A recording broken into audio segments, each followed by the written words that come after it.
Greetings, fellow armchair Imagineers. In honor of Black History Month, we thought we'd showcase some of the great defining black characters the world has come to love.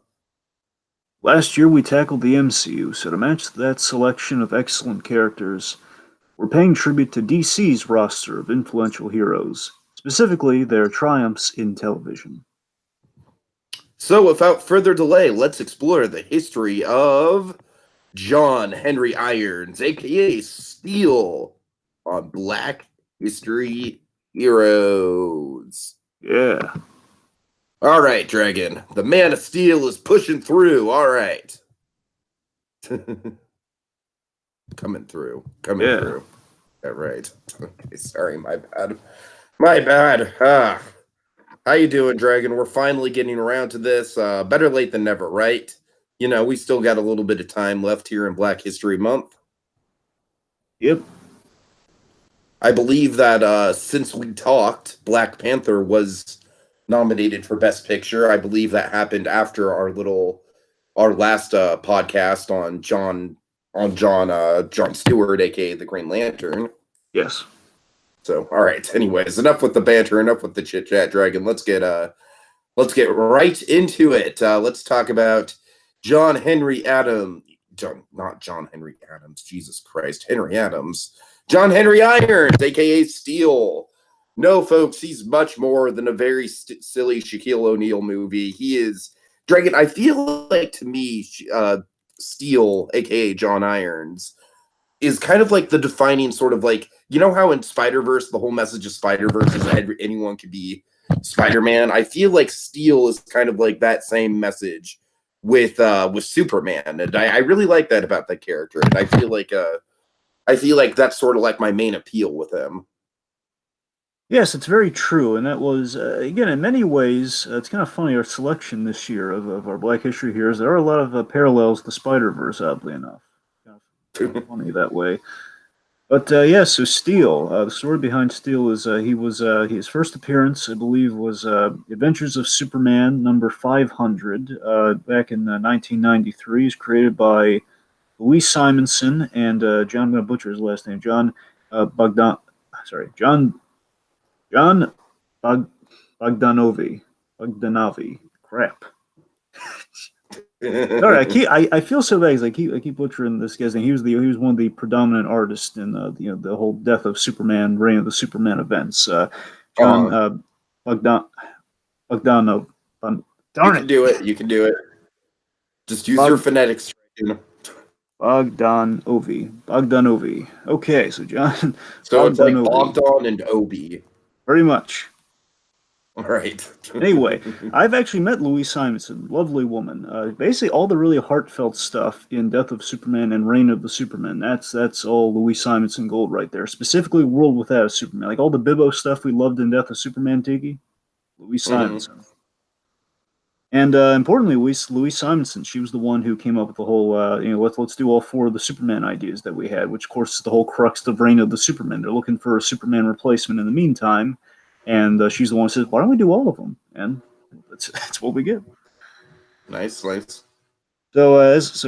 linking to that idea, John Henry Irons, he's created for the Death of Superman event to showcase each. The idea, Teague, is that each Superman replacement showcased an aspect of Superman. So John Henry Irons, Steel showcased the human side of Superman, purely like kind of the.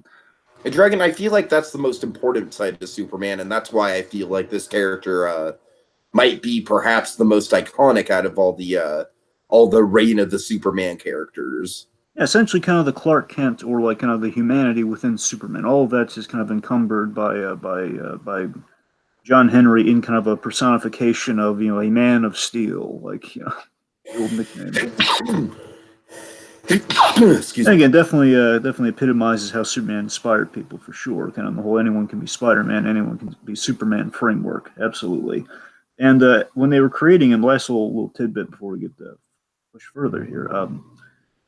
Interestingly enough, so John Bogdanovi, he had created, like many artists, you have designs you're trying to work into things. So basically, he had been sketching up this boxer. He sketched up a boxer, essentially was supposed to be a John Henry, and he was just kind of I don't know if the John Henry idea was necessarily worked into it at that point in name and everything, but this character design was kind of floating around there. So then they kind of had he had that on the back burner.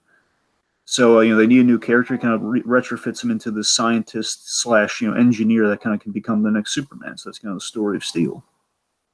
Nice. All right. Kind of almost kind of the DC's equivalent to Iron Man in some ways as well. In many respects, yes, I think he kind of became that. And speaking of which, it's getting the grand legacy of it all here. So, so legacy, like kind of all the kind of the widespread impact that this character's kind of had, and in comics, and just I guess among superherodom. Not only that, just also kind of black culture as well. We have a lot of really great kind of the black history element of it all within this. Yeah. Well, like I said, Dragon, I think the most important place to start is just the fact that, like think of the impact of young African Americans seeing a black Superman. I think that's something to really be proud of in the '90s when that came about, and I think that was a big step forward. We're going to talk about a similar thing with Static Shock and how that was kind of a replacement for Spider-Man in many respects before Miles Morales. But I think this was, this was the big dog, man. This was Superman, and they're seeing like their culture represented in that character. I think that's just a really neat thing in general.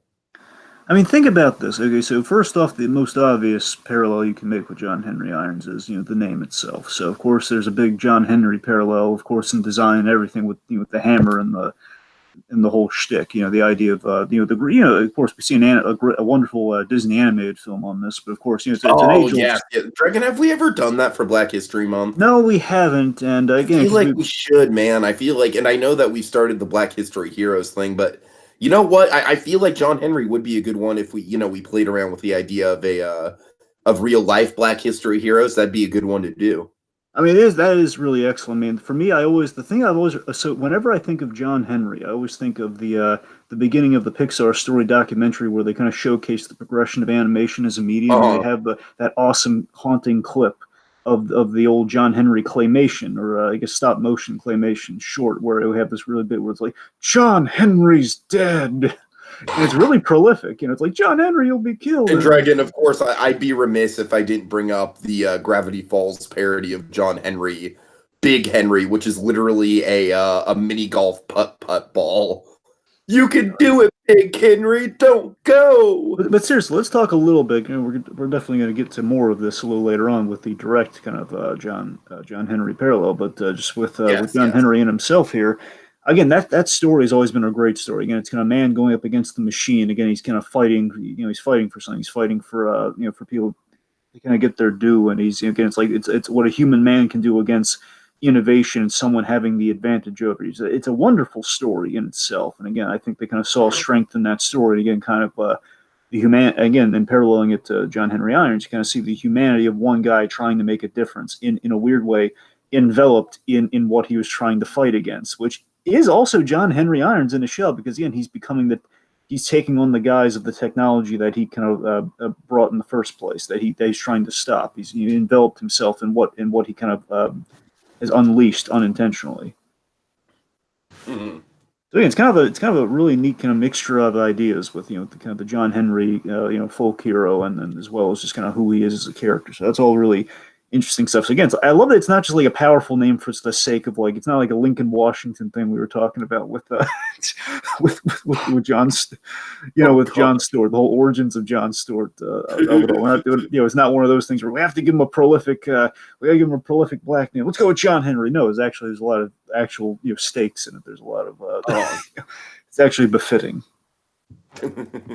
Now, I think one of the great things about John Henry Irons as a character is how he met Superman, like what started everything. And Tiki essentially, it's like a good version of Superman 3. And Tiki, I'm so glad you brought that up. I am so glad, because that's exactly what you're welcome, Dragon. You're welcome. In a perfect world, Superman. In a perfect world, Superman 3 would have been like Would an be origin John Henry story. Irons. Yes, yes. Basically, the Gus Gorman, Richard Pryor character, Yes, maybe with yes. a different actor in mind, but let's not split hairs.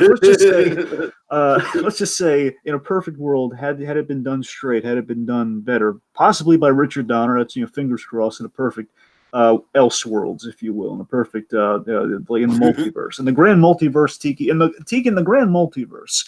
There is a reality where Richard Donner was still directing, and bear in mind, this way before John Henry Irons was even created, so it's an impossibility. But retroactively looking at it, John Henry Irons was like created 10 years later, so it would never Right, happen. exactly. But Yeah, in one yeah. of those great multiverses, we have John Henry being Richard Pryor being saved by Superman, and then having his life You know changed. what? You know what? What if Sylvester Stallone was like, "Hey, I'm in the business of making ridiculous 80 movies very serious. Let's remake Superman 3, baby." Like they remake Superman 3 in the Creed style, Dragon. Oh god, that'd be tremendous. Okay, but in all seriousness, getting back to it all here. So yes, we have the Gus Gorman of all the idea of Superman saving someone, and then kind of that person changing their lives, or at least he's supposed to. In Gus Gorman's case, he just Didn't would quite not. work out. Didn't quite work out so well. That was such a stupid move at the end of that movie. By the way, like, all of that, and he's just not even going to change. Really, really. Okay, okay. The point being, the way that You story is see, actually. writers of Superman 3, there's a little thing called a character arc. Okay, but again, all seriousness, John Henry Irons, the biggest thing with him is that Superman saved his life once, and he wanted to kind of repay the favor. He wanted to kind of live his life, in the influence of Superman, kind of turning things around. And essentially, there was this really great line, this big prolific line that he said to him, Tiki. Mhm. Live a life worth saving. Because John Henry Irons, he kind of got involved with the wrong people. It's not his fault, but he's a weapons designer, and his weapons are being used by really bad people and fell into the wrong hands. And again, it was a whole. It's a whole thing, and Superman kind of saved him from. I forget if it was a double cross. This point is John Henry Irons was caught in the thick of it, and he was about to be a goner, and Superman saves him, and Superman gives him that parting piece of advice, which then changes fundamentally the way he lives his life after that moment. So it's a really great kind of redemption story in a way, where John Henry Irons became part of a system that, Dragon. yeah, It's an earn it moment. yes, it is an earn it moment. Yes, it Earn is. it.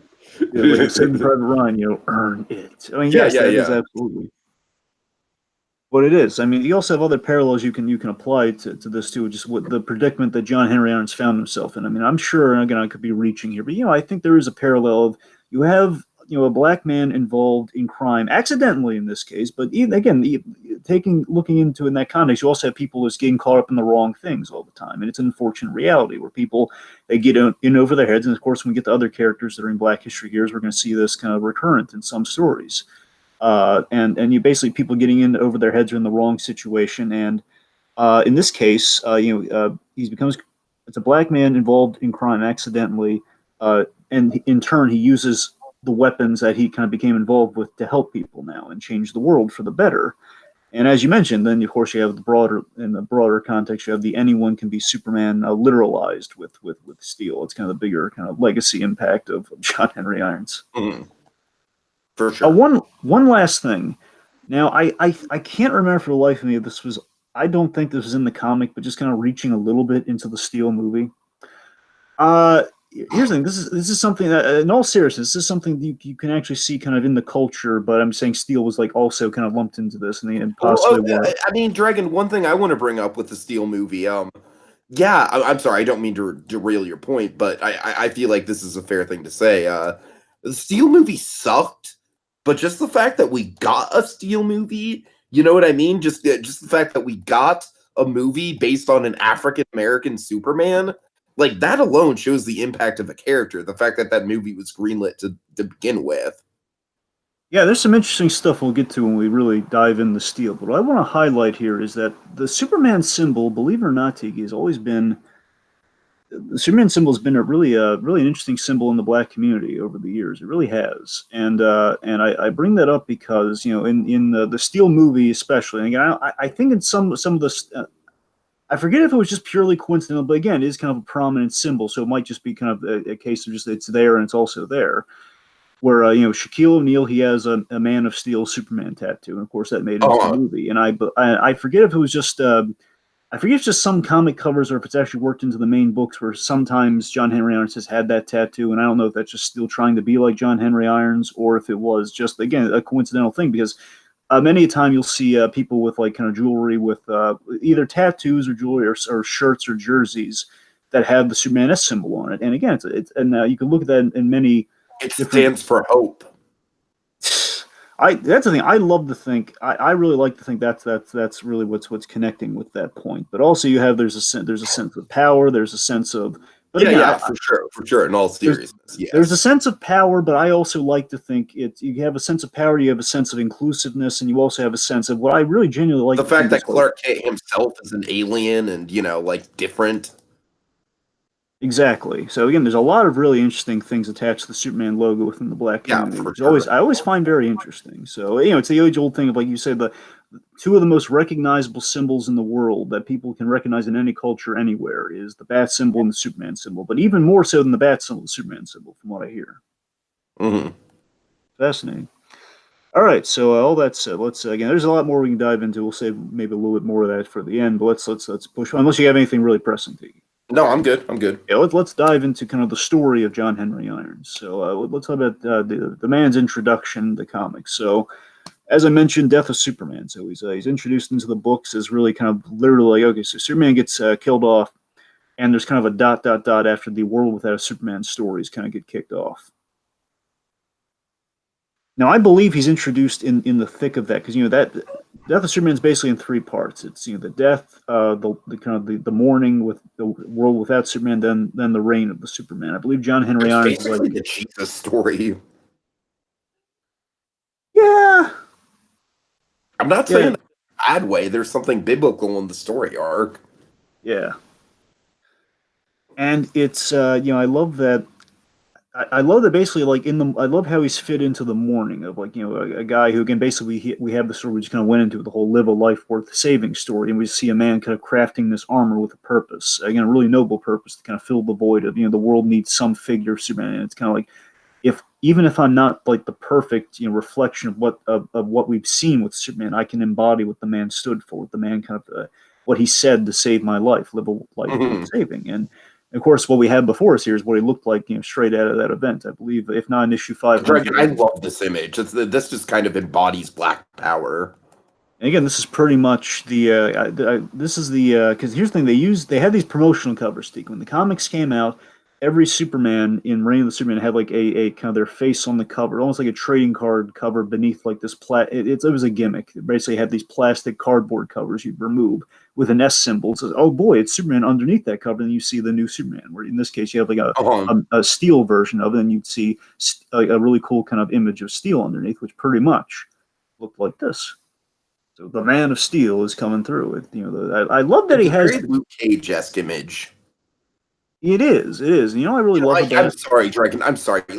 I'm gonna draw Luke Cage parallels to basically every one of our characters. Yep.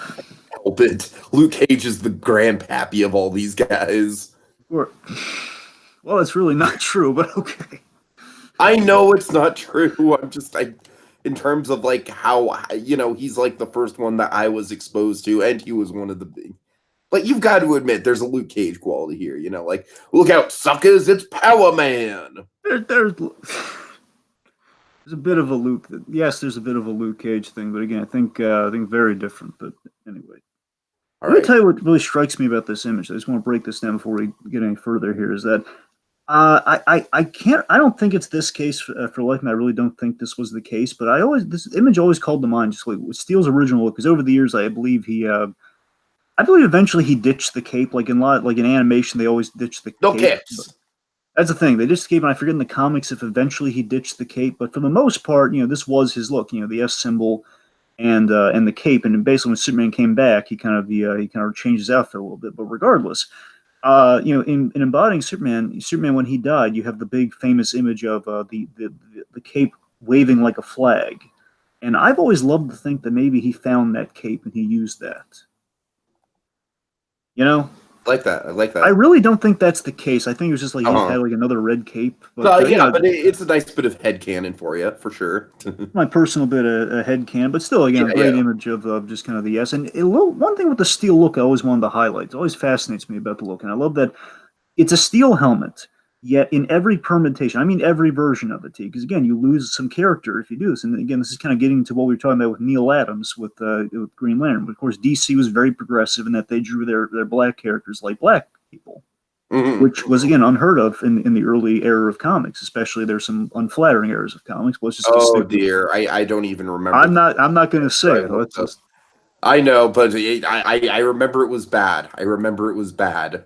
It was bad. It was. But the point being, I love that when every image of John Henry Irons, if you look at the face, you have like the helmet that, again, is very human looking. Again, it's really impractical when you think about it, but so cool looking. It's the logic of comics that, because he can move his mouth and he can talk with this helmet on. Of Well, course, what it's I like, like about it is, to me, it's almost kind of like, what if Gen 1 Iron Man, what if that look, kind of like the knight in shining armor type look, took off more, and we didn't get like the more sleek and refined Iron Man, but we got something that was still more evolved than Gen 1 Iron Man. You know what I mean? yeah, it is. Yeah, it's kind of a more humanized version of the Mark One suit. That's kind of. Yeah, that's what I'm saying. Yeah. And that's the thing. I mean, I love that again. He knows again. He's not trying to replace Superman because obviously no one in their right minds would believe this is Superman. But again, believe that it's someone embodying what Superman stood for, and kind of from the human level. They know it's a guy in a suit who obviously can't fly of his own propulsion, but he can fly.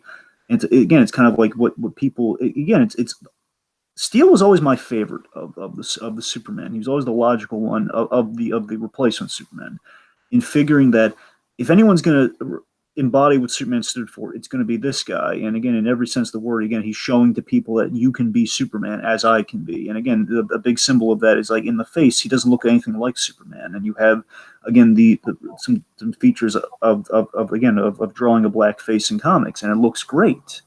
We always have the steel always has the pronounced lips on the metal suit, which again seems really impractical, but it's a cool design that really says everything you need to know about the guy. He's not Superman, but that's the point. Uh It's great. It's a guy filling a void. Okay, so overall, how do you feel about it? How do you feel about our guy?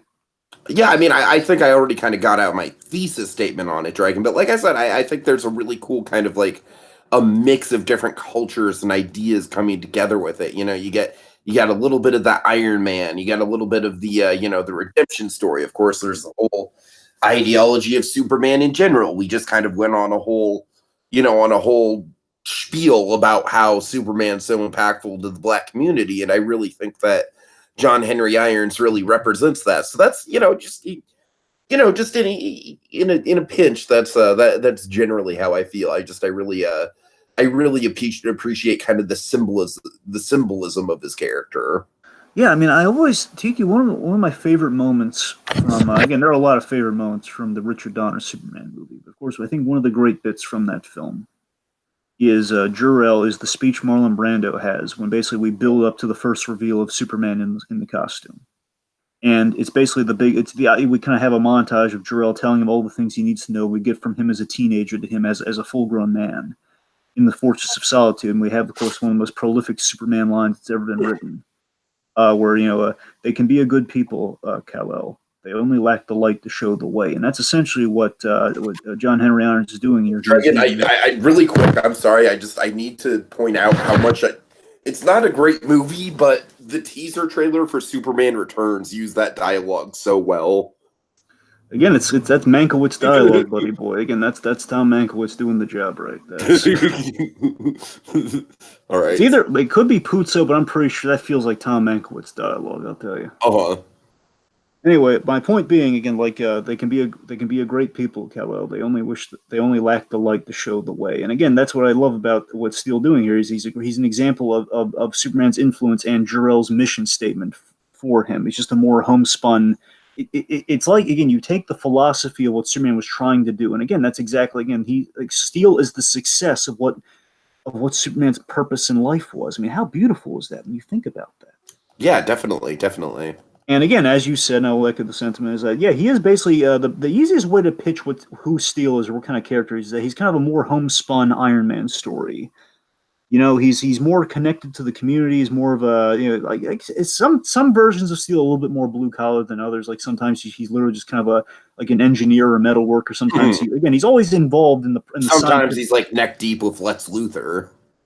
That's the thing. Like sometimes it depends on like how up the ladder he is. Like sometimes he's like on the Yeah. ground crew. Sometimes he's he's the guy building the stuff. Sometimes he's working with the guys building. Again, he's a scientist and met all the definitions of the word. To put it that way.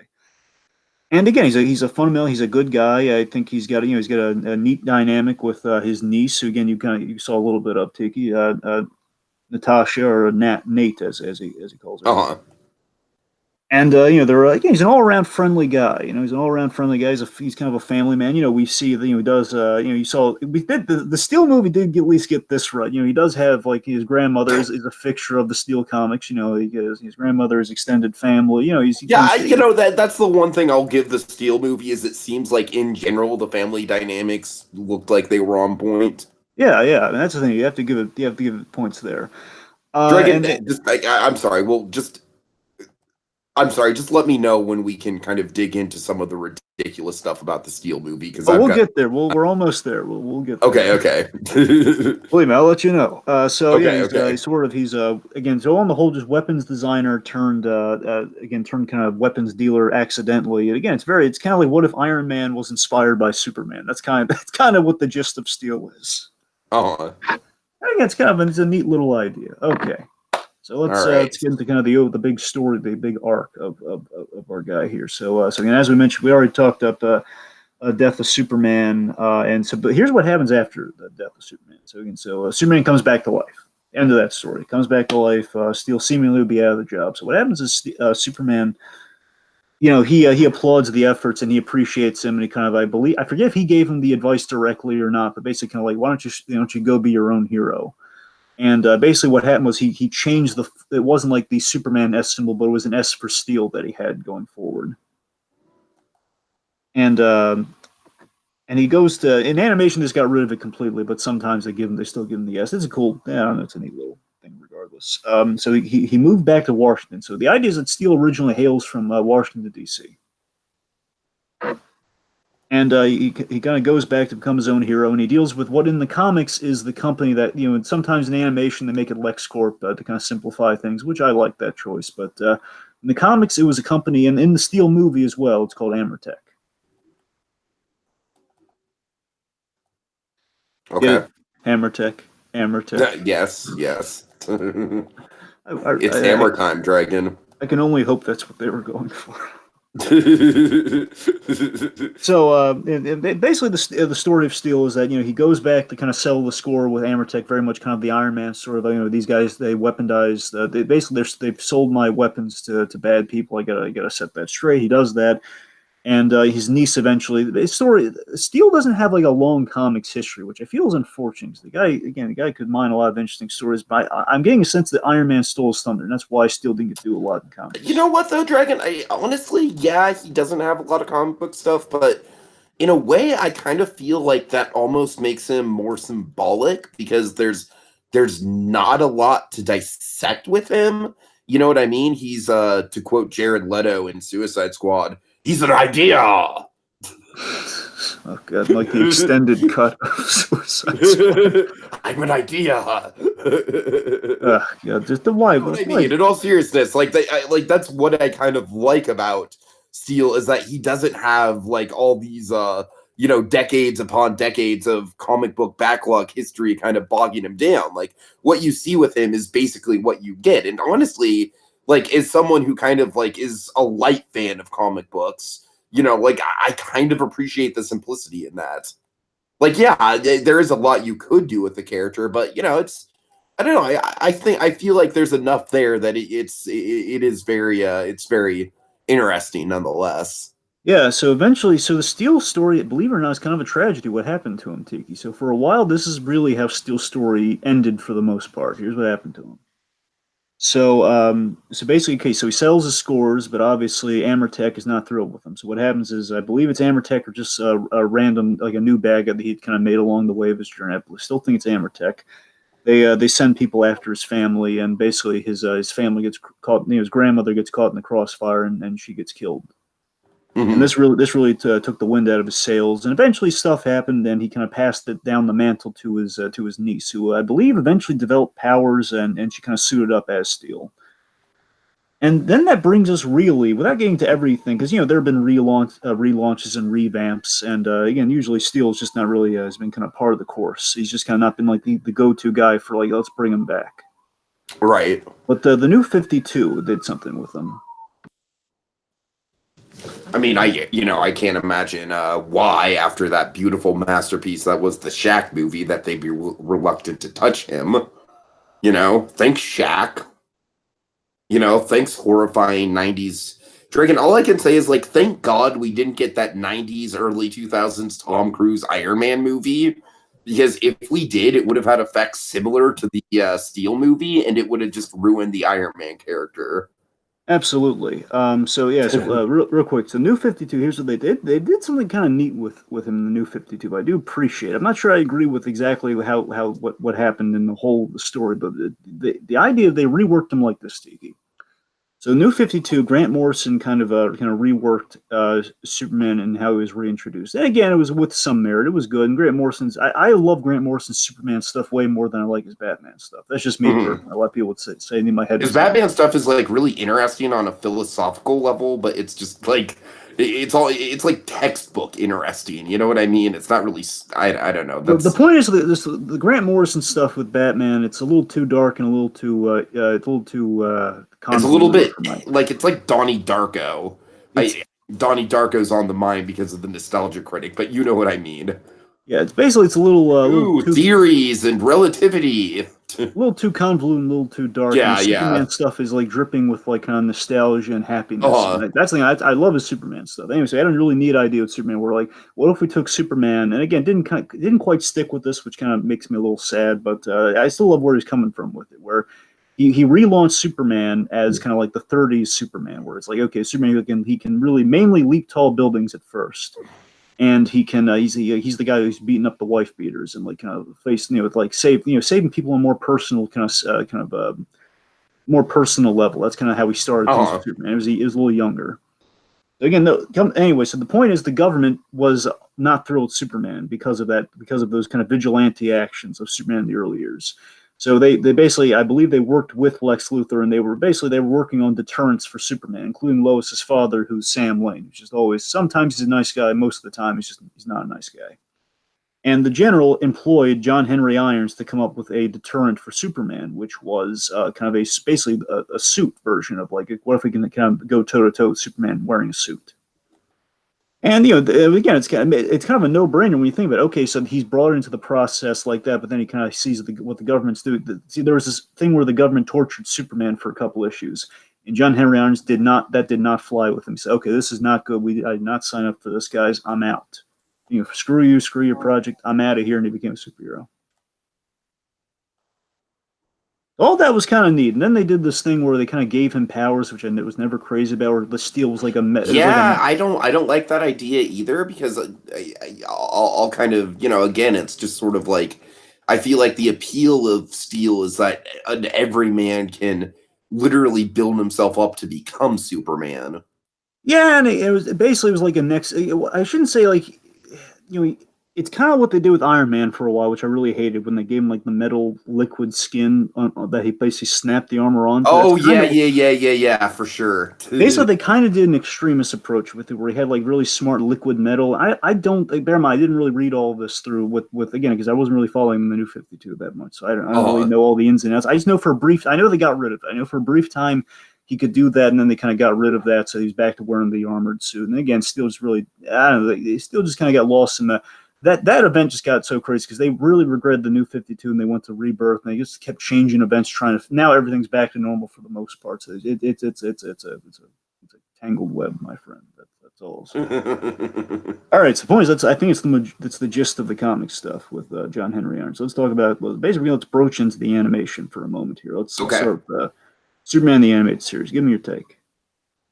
Yeah, well, like I said, I really like the kind of like the everyman quality to him, but at the same time, there is sort of like a moral ambiguity working with Luthor. Dragon, I agree that simplifying it and making him kind of paired up with Luthor was a good choice. I actually kind of like that better because it does kind of give more of a weight to his relationship with Superman. So I appreciate that. Yeah, yeah, and of course, in the Superman the Animated Series, he had they gave him 2 episodes, and I thought the second one was a lot better than the first one. But you have Yeah, Michael correct me if Dorn. I'm wrong. The first one was the one where it was basically like the anti Superman, like the guy who uses the suit for the wrong purposes, and it's like the whole idea is like, oh, John Irons is is the real guy who can inhabit the Superman suit. Yeah, the idea is that so John Henry Irons was working for LexCorp instead of Amertech, and basically there was a setup episode called Prototype, appropriately enough. And the idea is they wanted to tell that second episode where he, based on the Steel story, but they thought, okay, let's seed the idea and kind of like what we did with Two-Face with Batman. Again, I'm not saying it's like the best comparison. I'm just saying it's essentially kind of like the kind of setups that they're known for in the DCAU. Uh-huh. And basically had an episode where, okay, so Lex wants to compete with Superman, kind of make Superman outmoded and kind of have like put a person in the suit, have like basically have the police force replace Superman, therefore Superman would be less needed.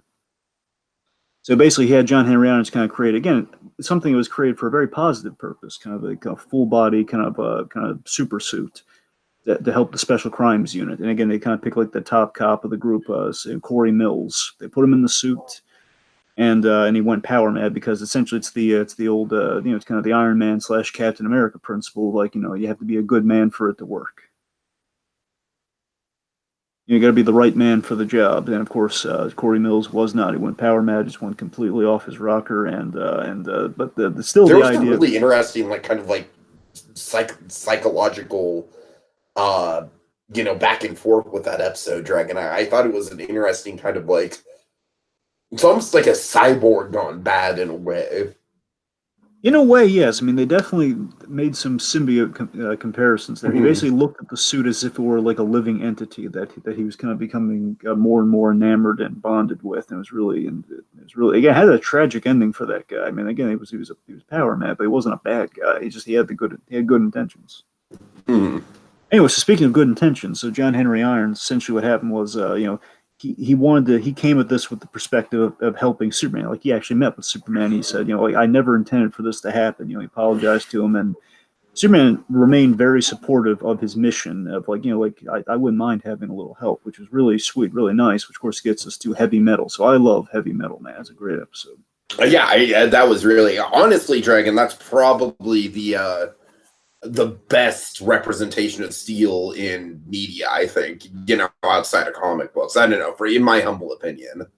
Mine as well. I mean, to me, that's when I think of Steel, I think of that episode. I think it's great. Mm-hmm. The one again, I love Michael Dorn in the role of Steel. By the way, kind of one of the great black actors. By the way, Michael Dorn is I Am Weasel. We have all these great performances under Michael Dorn's name.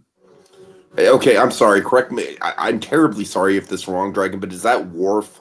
Yes, that is Worf. Okay. I thought so. I just wanted to make sure. I'm saying that's the go-to performance for Michael Dorn. Everybody loves him as Worf. My grandmother included. She loves Worf. So. Not as much as Picard, but she likes Worf anyway. Let's see. What was I going on? Oh yes.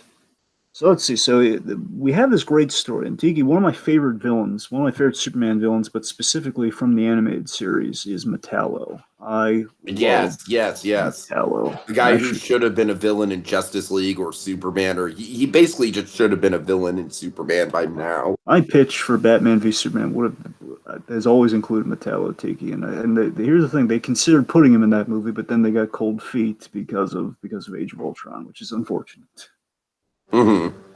Anyway, so the point being is, so we have the situation where he ends. It's this really great origin story for Steel, where Steel's trying to save Superman from Metallo in kind of the downtown area of Metropolis, which is a really great visual because the idea with Metropolis in that series, Teague, is that Metropolis was kind of the polar opposite of Gotham. It's all about progress and like clean cities, and again, like Luthor improving the city. That's like all the whole shtick of Metropolis was. But then you had kind of the downtown area, which is like a normal city, which comparatively looked a lot worse, which is unfortunate. Sure. And Steel like is literally in a steel mill, and he's crafted this suit. And basically, one of the favorite things I have is like him saving Superman and putting him on this table, like recharging him with solar energy. I mean, I love that so much. And Mm-hmm. basically, what the Steel movie should have been is this episode, in my opinion. It's really what would have made the Steel movie just one of the greats. If they made it like that.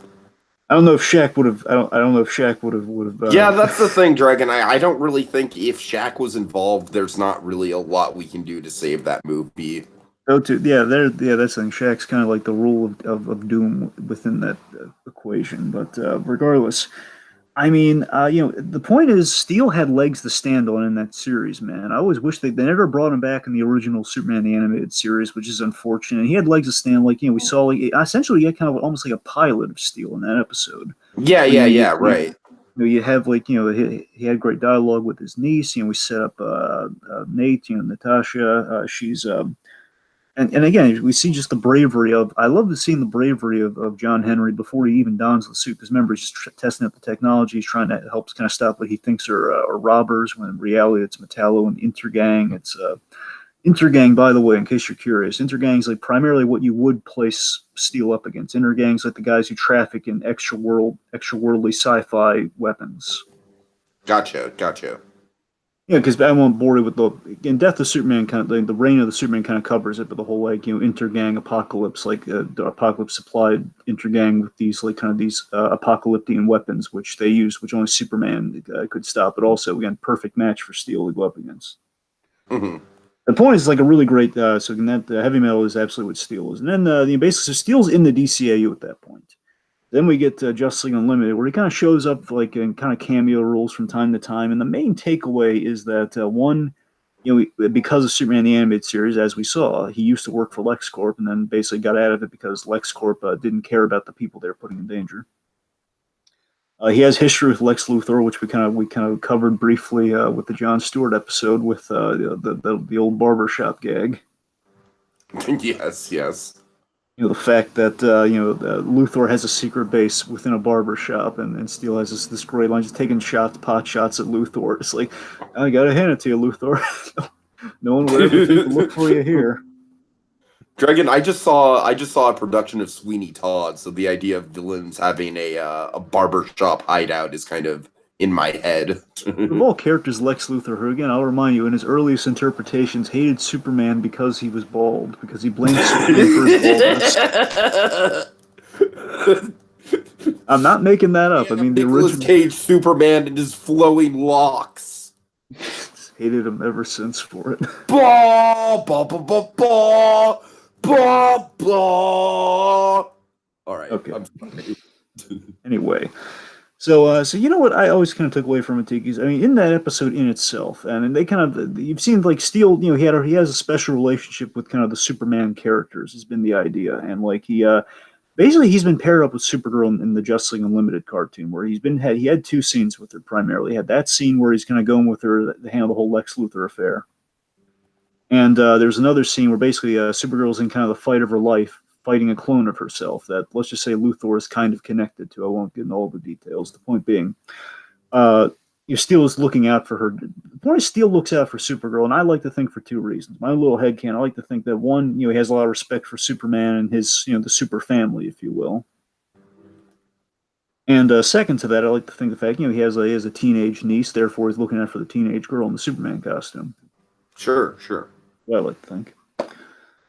All right, so Tiki, without further ado, let's tackle the Shaq attack of it all. Oh boy. All right, Dragon. I'm sorry. There's no other way to slide this in. I think by far the most ridiculous thing in the Shaq movie is all the nonsense with the high-tech wheelchair. Really? I thought that was like one of the redeeming things of the movie. I mean, especially the ending where look, the wheelchair can randomly fly now. All right, so let's backtrack before we dive full into the. Okay, I just really, like I said, Dragon. I just, in general, I think the movie, it's just like it had its heart in the right place, and some of the things it did well, like the family element. But there are a few fundamental things wrong with the movie. One, of course, Shaq was very, very miscast in the role.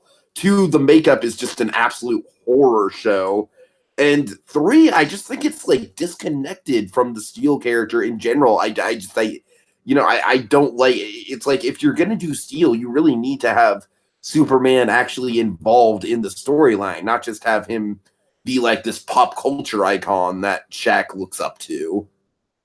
So here's Like, the thing. I feel like there's some fundamental things just kind of inherently wrong with that movie that, you can't really save that movie unless you change all 3 of them to a certain extent. I mean, you're right, but here's the thing. So the sad thing about it, we said a lot of nice things about John Henry Irons here, I think, but we gotta Oh talk God. about Steel, and unfortunately, the 1997 Steel film is not a flattering portrayal of John Henry Irons in any It's sense of the really word. not. However, and again, here's just how it all went so wrong. I'll never know. Is that this had a really good director on it. We had, I believe, Kenny Johnson, the guy who did the Incredible Hulk TV series, which is an excellent show, by the Uh-huh. way. I love the Incredible Hulk TV series. The earlier seasons more than the latter, but point being, good series. And you're absolutely right. The heart is in the right place because again, I think this is it's kind of lightly circling. It's kind of like it's kind of vaguely eclipsing what Steel is all about, but it's failing in a lot of other elements. And the reason for that is that when this is made, this is during a really kind of dicey time at Warner Brothers, and it's not really DC at this point, it's just Warner Brothers, and we have This was like right before Batman and Robin, right? This was like right in between Forever and Batman and Robin. it was either, I believe, a year before it came out. It's either a year before it came out, or they both came out in the same year. It's one of those. The Uh-huh. point is, like, they're in production on those, and they're still sorting out the whole like where are we with Superman during the whole Superman Lives fiasco of it all. So that's where they Right, are. right. But the point is, they're trying to figure out how to do a Superman movie, and like, there's a chance that they were trying to figure out like, hey, we have Death of Superman on the mind. Why not do a Superman related character who spun off of that, even though it would not connect remotely to what we're doing with that movie. It's like we can't even afford the reign of the Superman because we're already hemorrhaging money on this project. Therefore, let's do a Exactly. spin-off movie about this guy who has no connection to what we're doing here. Uh-huh. Point. Okay, so the point is, you have a number of things working against this. Where you have it's chaos at Warner Brothers. You have there's a because of that you have like a very low budget. So one, if you're going to do of all characters to do Steel, I mean the worst character you could have done outside of this probably would have been Cyborg Superman because you would have had to do like kind of the Terminator makeup before there was like really like, when did Terminator 2 come out?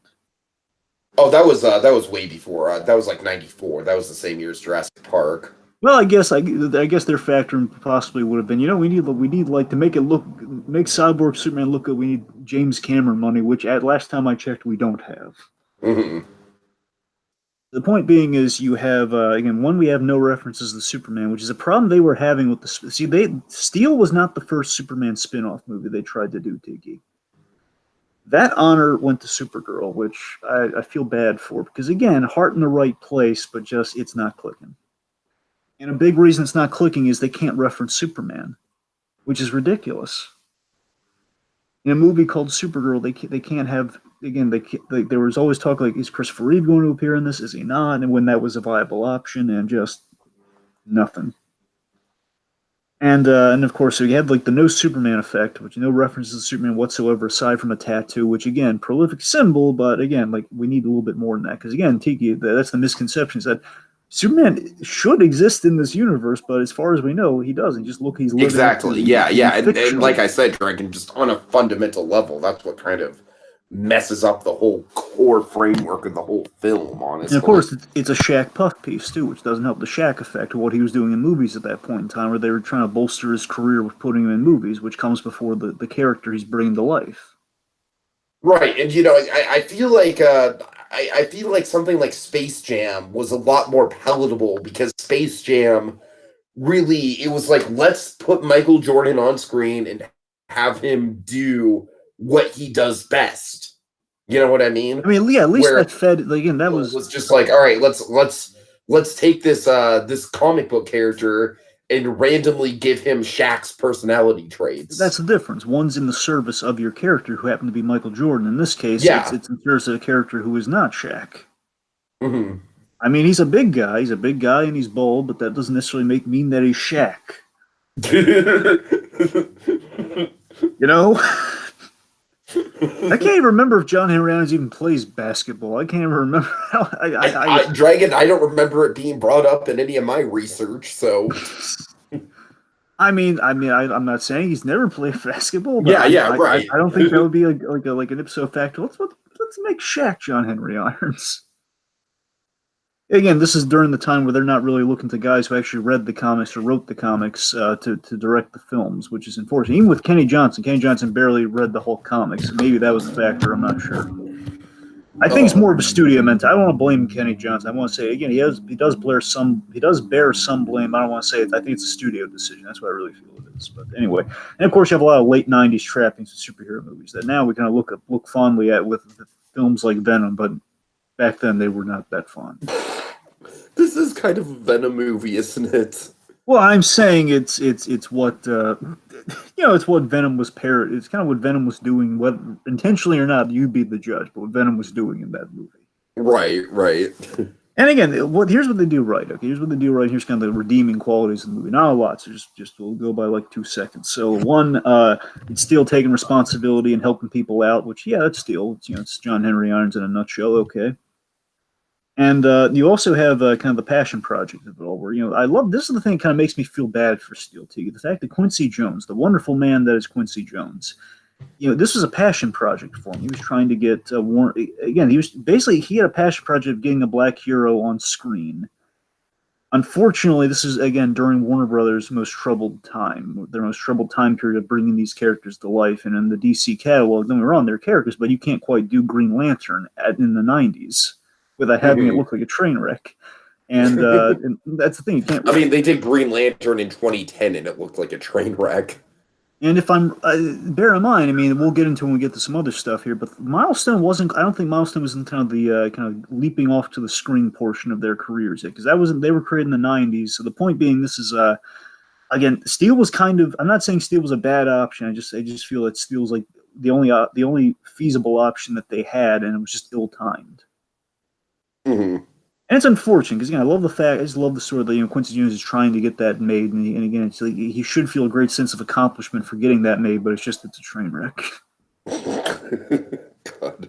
And I imagine, Tiki, as you were joking about Tom Cruise, I legitimately think this hurt Iron Man for a couple of years for sure. I really think that's reaction to this movie. Like, we can't. And you know what, Dragon? Like I said, I think that's all for the best, because I remember hearing about the Tom Cruise Iron Man and being like, what? Basically like being like Mark Wahlberg in The Happening. What? No! If those Tom Cruise, again, we always hear about the Tom Cruise thing, whether it was real or not. Again, Tom Cruise, I'm sure would always deny it if he were asked. But if he were, if Tom Cruise is actually involved in getting an Iron Man made off the ground for a while, which again, for all we know, is true. I'm just saying, in case for some reason it's a rumor that's just spun off and it's never gone away, just for some reason, because it sounds so unbelievable, right? From what I understand about what that movie was going to be like, it was basically going to be Iron Man 3 before Iron Man 3 legitimized itself, where it was going to be like more of a Tony Stark movie than an Iron Man movie. Right, I got you, yeah. So basically, yeah, again, regardless, we're at a point where a man in an iron suit was really hard to realize, and apparently a man in a steel suit is impossible to realize, according to this movie. Dragon, you know what the most disquieting thing about the makeup is? Is the fact that he has this giant opening for his mouth.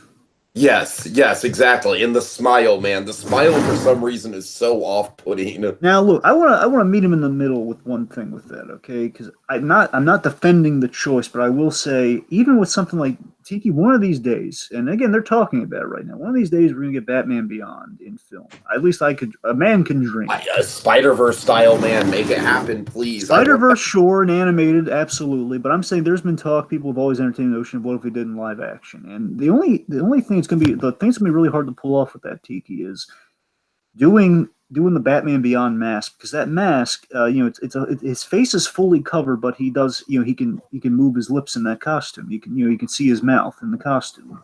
Yeah. And that's when it's gonna be really hard to pull off on screen. And again, as we have with the Steel design here, you have kind of a similar issue where you have a malleable face, but it's a metal costume, and it's steel. So again, it was a hard choice, but you definitely see Valley territory. That's the thing. So again, there's always going to be a question of there's and that's the thing. The Iron Man, of course, you have like the solution of it's just the mouth doesn't move, and of course they could go that way. But again, there's the sense of honoring the character, honoring what certain things stand for. But then, of course, it's also like it's just what's workable, and they didn't want to put a lot of thought into it. Is what I got. Like they didn't want to. There's only so much. Again, it was like a '90s. Like we can only do so much right now, so let's just make it like an opening on the face, make it a cowl, but just still, it's one thing. It's one thing to make changes like that's another thing to still make the costume look like foam rubber. That's another thing. Mm-hmm. All right. Okay. I mean, yeah, I don't want to take any more on. Again, also the family angle again with the grandmother and this. I don't look the souffle thing. It's okay. It's not great, but you know, I It's mean, 90s writing, Dragon. It's like, hey, let's take a quirky character trait and make it like the pivotal arc of the whole movie here. yeah. But then they're doing these random things like we try to work Oracle into the movie when she's not even a Steel character. It's like, Right, of right. all the times we're not going to do the niece, now we've chosen to do that. Now I'm assuming I'm pretty sure Natasha was included in the comics at that point, like when that movie's being made. There's a chance she might have been worked in a little bit after, but I don't think that's. I'm pretty sure she was in there before that. So the point is that Natasha seemed like, why didn't we just go with the niece instead of doing this whole thing? Like he had this one special friend who we did this little weird little like zip spark thing with for Sparky. And then she gets put in the wheelchair, and then we retrofit the wheelchair. That has some cool action beats, but still, it's just like, why are we doing this? Uh-huh. So it's just the point is the Steel movie is a mess and not his finest rendition in film. Let's Yeah, talk about something that's slightly better. that. What? I just said I think we can all agree to that. Yes. That's a beat we can all dance to. So let's talk about Reign of the Superman, the recent DC animated movie, real quick. Unfortunately, Steel doesn't get as much of a role as I would have liked him to have, but yeah, I Yeah, gotta that's tell the you, thing, Dragon. Like, what's there is good. I don't. I feel like he doesn't have as big of a part as he should for arguably the most iconic of the Supermen. yeah, I will say this though, he does look really cool. I do like how they kind of again they approach the whole mask thing, where again the mask he can talk in it, so they still. But I love that there's like some modernization to the Steel costume. It's a little bit more Iron Man like than it was before. Uh-huh.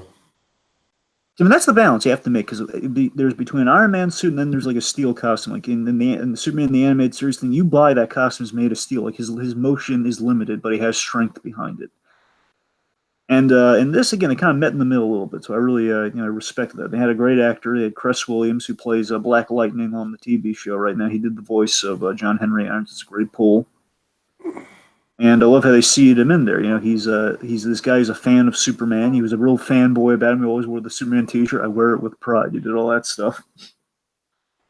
And again, just the guy filling the void, kind of honoring what he stood for. He seemed to be a very really green. Like that's the big thing. The new thing I saw with Steel here that I didn't see before was that he was a really green and humble guy. You know, just the guy who's making mistakes in the beginning, which you never really. It's like I love to think that that's their homage to the Steel movie, where we're gonna make him a little goofy, but like kind of lovably goofy. Sure, sure. He's a little green, he's making mistakes, and that's really it's about what they did in that movie. He's a green's making mistakes, but he's still a good guy, and he's doing what he can. Again, if you're just kind of stepping into the shoes of Superman, you're gonna make a few mistakes. So his heart's in the right place. That's what matters. Okay.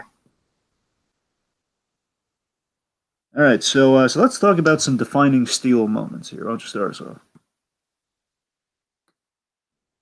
Dragon, I feel like this is going to be kind of a bullet point of stuff we've already talked about, right? Well, for the most part, yeah, sure. Of course, we have the big thing to talk about. Okay, so like I said, I think one of the big defining things is the the relationship with Superman saving him, the whole earn it thing of it all. Him kind of like coming around and wanting to like fulfill the symbol of what Superman is, the ideology of Superman. I feel like that's kind of the big sort of thesis of Steel as a character and something to be really held up.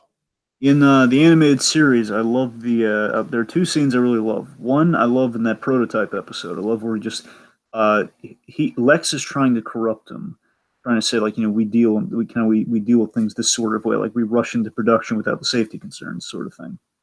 And Steel and John Henry on the spot he quits. Just like then he quit. It's so ballsy, you know. He just like quits in front of Lex Luthor. He puts like the ID badge down. He just walks out on it. Like that again. Lex Luthor built like 2/3 of Metropolis, man. That's a big. It's a gutsy move. I love that. And of course, you have we have the big. I love there are a lot of moments in that episode. I really love it. I love how he kind of saves Superman from Metallo. Again, I mentioned him recharging him in the lab. That's even before he has the suit on. That's what's so brave about it, Teague. I love it. He's just driving around in in a van or something. He's basically putting Superman in. It's like he's going to a high speed chase and getting to the lab as fast as he can to heal him. But again, it's really putting his life on the line to save Superman even before he's decked out in the costume. But then we have all these great moments in that battle between him and Metallo, where he's like, think about this thing. Metallo literally that's what he's made out of, hence the title. So it's like a next level titanium metal alloy. So it's just like, hey Metallo, what's your name? Steel, and just making fun of like, well, may the best alloy win. It's like, oh man, that's so cool. Right. And like all these great hammer moves during the fights. Like I love he's not just like using the hammer as a gimmick. He's using it as a very valuable weapon. It's kind of teched out. It's like all sorts of cool things, like the way he defeats Metallo. He just throws the hammer right into Metallo's kryptonite slot of the chest. Like it's awesome. He's like, "Hey metallo," he says, "I can take whatever you can throw at me." Then Steel comes in with the awesome line, "Hey Metallo, take this," and he throws the hammer. It's like crash right into that's awesome. Dragon, has Steel ever uttered the lines "It's hammer time"? Just out of curiosity. And Tiki, here's the thing. I'm pretty sure he did that. He did that in the movie, didn't he? Probably. It sounds like something that would happen in the movie. I know. I'm convinced he said that in the movie. I'm just trying to think if he's there. I don't know if he. I assume at some point he's had to say that in the comics. At some point, someone had to pull that pun on him. That's what I'm saying. In the comics, I'd be shocked if it never happened in the comics. At least once in the comics, I'm like I'll be shocked if it's not in the Steel movie. Okay. But one moment I got okay, we got two big things that we can move on. But two big things. One where you and I got to break down. But big thing Sure. for me. I love the ending of Heavy Metal. The ending of Heavy Metal really kind of touches me in the heartstrings about Metallo. About after the Metallo stuff. It really touched me about the Steel and Superman dynamic. So Superman gets an eyeful of John Henry Irons told him that he'd be working on this suit, and again Superman had no idea what this is going to look like. So Superman after the villain's been defeated and Superman's kind of gotten his bearings, and he says, "So Steel, huh? Well, Steel, you better get used to this because you're going to get a lot of it." And we have this beautiful delivery by Michael Dorn, just kind of this very casual, just very like, what? He's just like, what did I do wrong? It's just like, again, well, he's not offended. He's just like really innocent, almost like a child asking, what? And it's Superman giving like the best response you could ever have by your hero. Again, like the perfect image of these two guys. Like again, the guy's been inspired and just carrying out the message of Superman. And it's like it's the Coke and a smile moment with Superman gone perfectly. That's what this moment is where. Superman just has the best response you could ever hear from your hero ever. He says, "Thank you." And he shakes his hand. It's beautiful. It's like that's the response. You're going to get a lot of thank yous in this. And he shakes his hand. It's oh man, it's beautiful. I love that. Nice. That defines what Steel is, man. Again, he's the guy. The kind of the encapsulation of what Superman's all about in a human guy. It's great. And again, there. Yes, is Clark Kent in there, but also just like Superman, like it's the guy getting cats out of trees and kind of smiling at people. That's our guy. Okay, so we got to talk. Let's talk about New Frontier. New Frontier. That's the Darwin Cook thing. Yes, that's the Darwin Cook thing. Let's talk about that. Okay, and that's a good transitioning point to the final segment. So that's let's use that and kind of loop around to Impact Dragon because I feel like New Frontier is a great example of the impact that Steel's had. Yeah. So, here, Dragon, you know more about this than I do. Let me put in the play, I guess. So, folks, there's one of the best. I kid you not, one of the finest Justice League stories you're ever going to read in life is going to be Justice League New Frontier, or DC's New Frontier. The comic's called DC's The New Frontier, and they have an animated movie called Justice League New Frontier. The animated movie's good, but there's kind of a trade-off between versions where the comic has everything in it, with one alteration, and the movie has that one alteration, but for runtime, this is before they did two parts of things. You're missing some stuff, and they have Easter eggs to it, of course, but still, both I'd recommend. But seriously, though, the comic is where you got to go to for what we're talking about here. So there are many. New Frontier is basically what if the the Justice League? What if we saw the origin of the Justice League, where it's not an origin piece of like they all have to come together to fight something. What if we see what brings them together before that fight even happens? Like, what if the Justice League cares? All the DC characters that you know and love actually came out when they came out in real life? So, like, what if it was set in the 50s when when the Hal Jordan Green Lantern and the Barry Allen Flash were created in like kind of the fifth, basically 1953 onward. What if in that span of time from 1953 to 1960 we saw these characters in a period setting, and we like Batman, Superman, and Wonder Woman, who were created in like the 40s and 39, 38. They were already established heroes, and then of course in the like the decade after that we have these new guys coming into play. Mhm. That's what the story is. And again, it's like set during the most paranoid times of America, where you have guys in costumes, like McCarthyism at its finest. Like the whole movie's about McCarthyism and communism. It's all about that sort of stuff. In the Eric 50s setting. Stifler's leading the KKK, man. Yeah, yeah. And yes, and also we basically building to the famous John F. Kennedy New Frontier speech, kind of getting to the I'm space sorry, Eric race. Foreman, not Eric Stifler. Yeah, I was just wondering. I was just taken aback. They're like Eric Stifler. What? No, Eric Foreman. I'm sorry, freaking. What's his name? Like, Help me out. So this joke will make sense, Dragon. Save me from drowning. What are you you're referencing Black I'm Klansman? referencing Black Klansman. Well, I haven't seen it. I can't help you. Oh God, Eric Foreman from that 70s Venom, Eddie Brock from Topher Grace. Topher Grace. Topher Grace, that's right, Topher I Grace. didn't say open with that. I'm so sorry. That went so south. Yes. Anyway, so sorry. Okay, so I was making a point about John F. Kennedy here, but then you're just like, Eric Foreman. Topher Grace plays the KKK leader in Black Klansman, and he does a really good job. He's really creepy. Anyway. Okay. So the point being, the reason we're even bringing up the KKK is because in that story we have a lot of these really great interludes, like kind of these mini stories that are kind of threaded throughout with a really great poignant payoff to each of these stories. And because primarily, Tiki, that whole story is your main characters are Hal Jordan and the Martian Manhunter. Those are the two main characters in there. But my favorite take on the Martian Manhunter is possibly that. I love the Martian Manhunter, and that story is great. So, point being, one of your great, all these stories kind of reflect the times in some way, shape, or form. And the story we have with John Henry Irons is actually very interesting. So it's not actually featuring John Henry Irons, but it features a different man. It features John Wilson. So John Wilson was a black man whose family was killed in front of him by the KKK, and he was kind of left to die, but he didn't.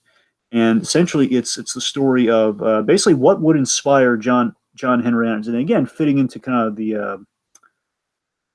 fitting into the time span. Think about this. So, Death of Superman's like in the 90s. Like, what if John Henry Irons is like a kid? Is like a kid learning about what happens to this guy, who eventually grows up into the 90s to become the next era of this sort of hero. So I'm sorry, I'm a little scattered over this here, but the point being, John Wilson.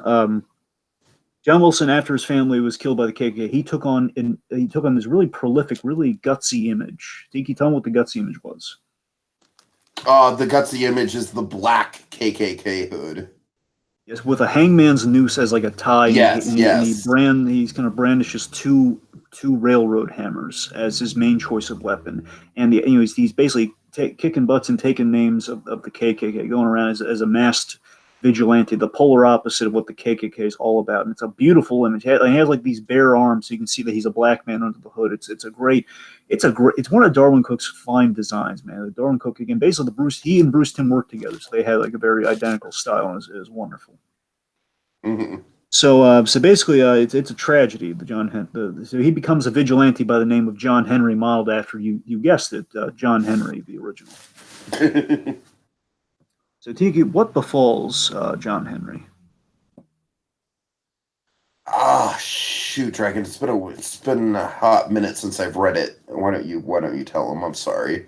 Oh, folks, bear in mind, it's not for the weak of heart. It's a real tragic story that happens to John Henry. What happens is John Henry, he is essentially he's in the middle of getting justice, where he's shot and he's wounded at some piece. So he's wounded at some point in the story, and we basically we established John Henry. And what's so great in the story, what Darwin Cook does is that the whole thing is like told as a poem, right? yeah, it's the story of John Henry.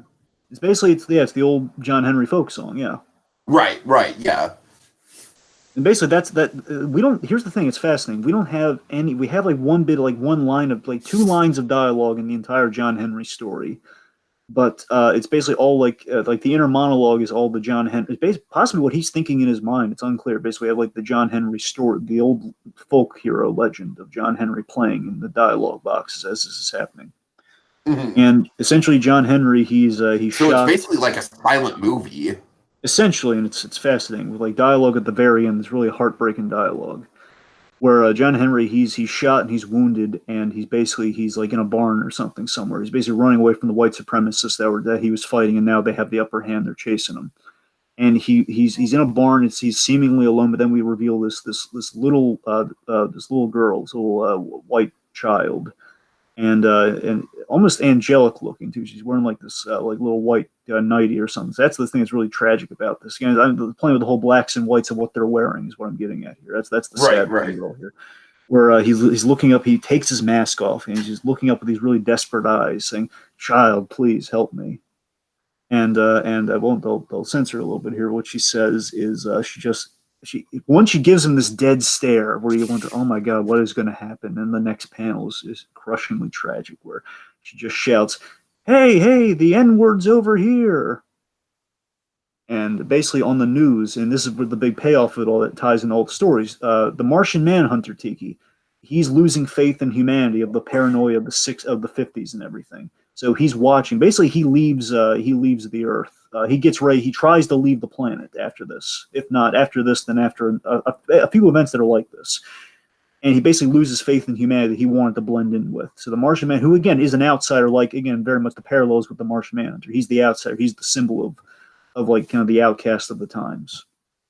Mm-hmm. He's an alien. So the Martian Manhunter is watching this on TV as a news report talks about John Henry Wilson, that he was buried alive as basically waiting for a train. Again, imagine how horrifying that is, like for a John Henry figure to be killed by a train like that. Oh god, it's horrifying. And that it's such a prolific thing that it scares the crap out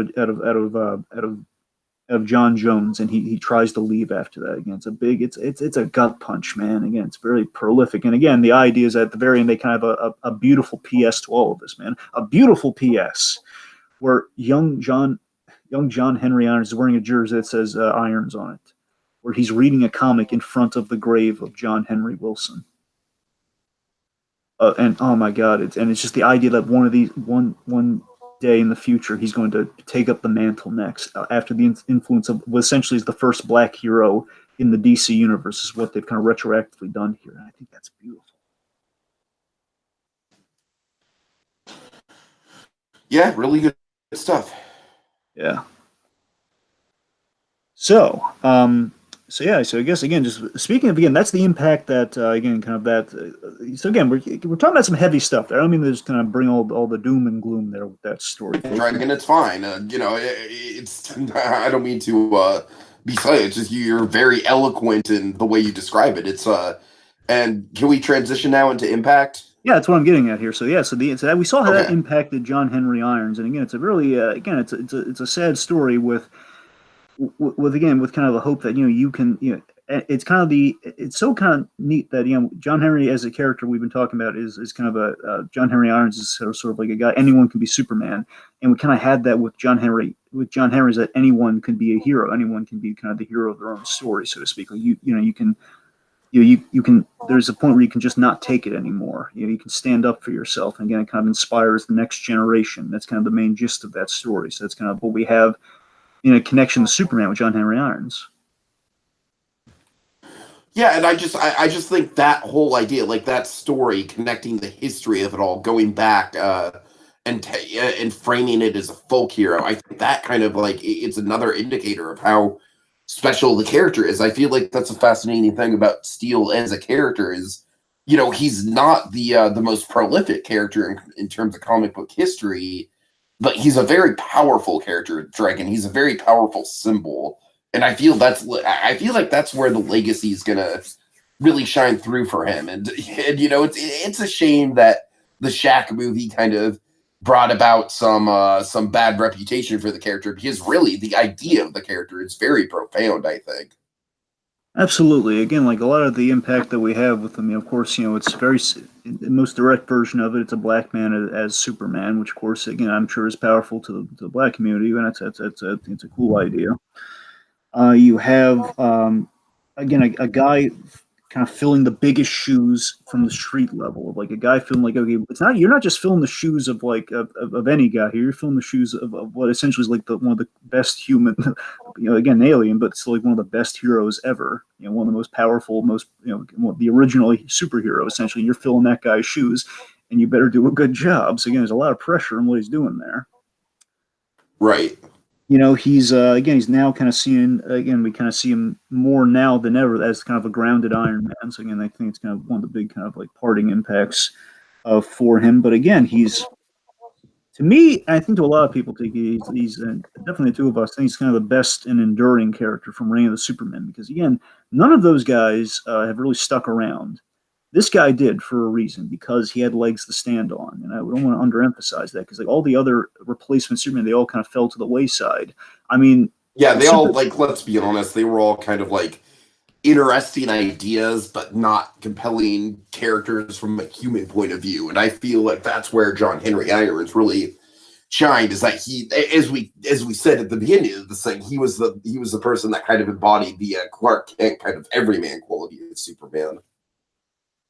Yeah, and again, it's just that's a lot of interesting things that kind of digest from, kind of sort of dissect, not digest, dissect from this character again. Because you have, again, as we mentioned, the John Henry myth as a superhero, which again is just a powerful idea, and just it's human drive before it's technology.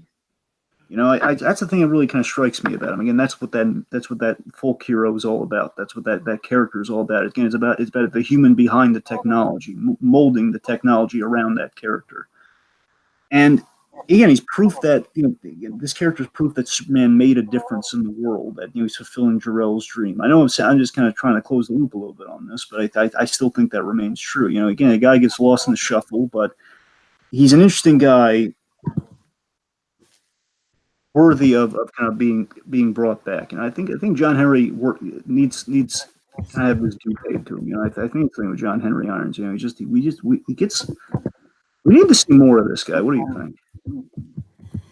Yeah, I mean, I would legitimately really think, I think that is a show involving him would be pretty good, like an animated series, Dragon. That's where I'd like to see him, like an animated series on the DC streaming service. I think that's a great idea. I mean, I gotta be honest, folks. I mean, shows like right now we're getting shows like Black Lightning. Again, live action can be tricking in and bringing him to life in a faithful way, again, on a budget. That's the concern with bringing him to life in live action. But I'm not saying it's impossible. It could be possible. By the way, Dragon, can I just say, not a paid promotion or anything, but I'm really enjoying the DC streaming service.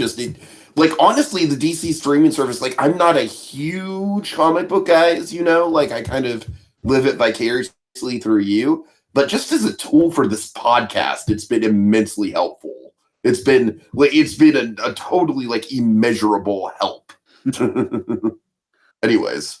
Yeah, but that's the thing. Like, a lot of people have been talking up lately, like, Michael B. Jordan as Steel in a movie, which I wouldn't be opposed to. Hey, I mean, I just like to see him again. Again, it'd be the same issue that we kind of had before of sort of like, well, wait a minute, we kind of botched the whole Death of Superman thing in film again, so we're just gonna. It'd be kind of history repeating itself, but hopefully in a better way. I'll put it to you that way, but that's the thing. So just John Henry Irons is an underrated character who definitely deserves a lot of love, and again, there's always.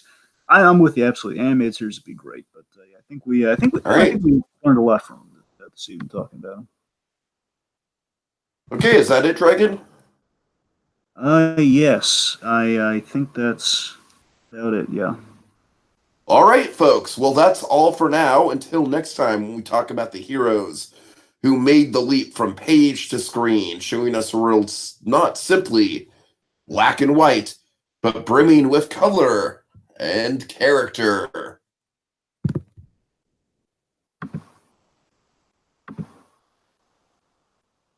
I know. I'm sorry. I'm having a technical difficulty here. Sorry. Do you want me to just finish it out? Yes, please. Sorry. Okay. With our next installment of Black History Heroes, Man of Steel is coming through.